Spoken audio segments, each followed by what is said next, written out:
सुदन गुरुङले दिए राजीनामा। मसँग सम्बन्धित कुनै पनि कुराहरू अनुसन्धान निष्पक्ष होस् र कन्फ्लिक्ट र इन्ट्रेस्ट नदेखियोस् भनेर मैले राजीनामा दिएँ भनेर भन्नुभएको छ।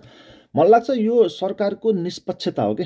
हिजो मन्त्री शाहमाथि प्रश्न उठ्यो, मन्त्री शाहलाई राजीनामा दिन लगाइयो। आज गृहमन्त्रीले आफै राजीनामा दिनुभयो। कतिपयलाई के लाग्ला भने यो चाहिँ प्रतिपक्ष अथवा एमाले काङ्ग्रेस अथवा राप्रपा अथवा श्रम संस्कृति पार्टीहरूको जित हो। यो होइन, यो राष्ट्रिय स्वतन्त्र पार्टीकै जित हुन्छ। हेर्नुहोस् है, यो हुँदाखेरि राष्ट्रिय स्वतन्त्र पार्टीलाई अब औँला उठाउने ठाउँ रह्यो त?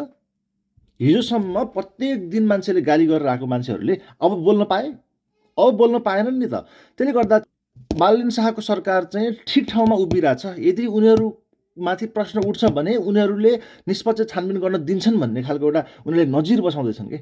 यो कुरालाई चाहिँ मैले बालदेन शाहको सरकारलाई सलाम गर्छु कि यदि कुनैमाथि पनि प्रश्न उठ्छ भने उनीहरूले आफ्ना भनेर उनीहरूलाई चाहिँ काखी च्यापेर चाहिँ राख्ने रहेनछन्।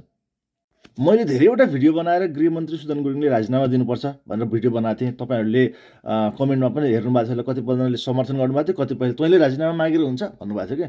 तर आज सरकारले निष्पक्षता देखाएको छ। हामी जस्तै मान्छेहरू जसले चाहिँ राजनीतिक चेतना अलिअलि भए पनि बोक्छौँ नि, उहाँहरूले दबाब दिएकै कारणले गर्दा चाहिँ आज सुदन गुरुङले राजीनामा दिएको हुन् कि। हिजो मन्त्री शाहले पनि हामीहरू जस्तै नागरिकहरूले प्रत्येक दिन चाहिँ आवाज बोल्दाखेरि दिएको हुन् कि। र यो जनताहरूको आवाज चाहिँ सरकारले सुन्दो रहेछ भन्ने कुरा हो कि।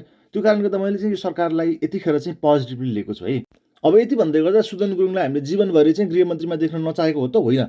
यदि उहाँले आफ्नोमा भएका ती अनुसन्धानहरू सबै क्लियर गरेर फेरि गृहमन्त्री भएर आउँदाखेरि पनि हामीलाई सम्मान नै छ, होइन। अनि अर्को कुरा भनेको यतिखेर गृहमन्त्री कि त प्रधानमन्त्रीले नै राखेर आफूले चलाएर केही समयपछि फेरि रिटर्न गरे पनि हुन्छ, अथवा एउटा निष्पक्ष तरिकाको हाम्रो होइन 182 जना छन् हाम्रा सांसदहरू राष्ट्रिय स्वतन्त्र पार्टीबाट, उहाँमध्ये एकजना ल्याएर चाहिँ नेपालको एकदमै संवेदनशील पद हो गृहमन्त्री। गृहमन्त्री हुँदाखेरि के गर्नुपर्छ मात्र होइन, के गर्नु हुँदैन भन्ने कुरा पनि थाहा हुनुपर्छ भन्ने कुरा हो कि। त्यो भएर एउटा असल संविधानको जानकार मान्छेलाई चाहिँ गृहमन्त्रीमा ल्याएर राखियोस्। धन्यवाद बालदेन सरकार।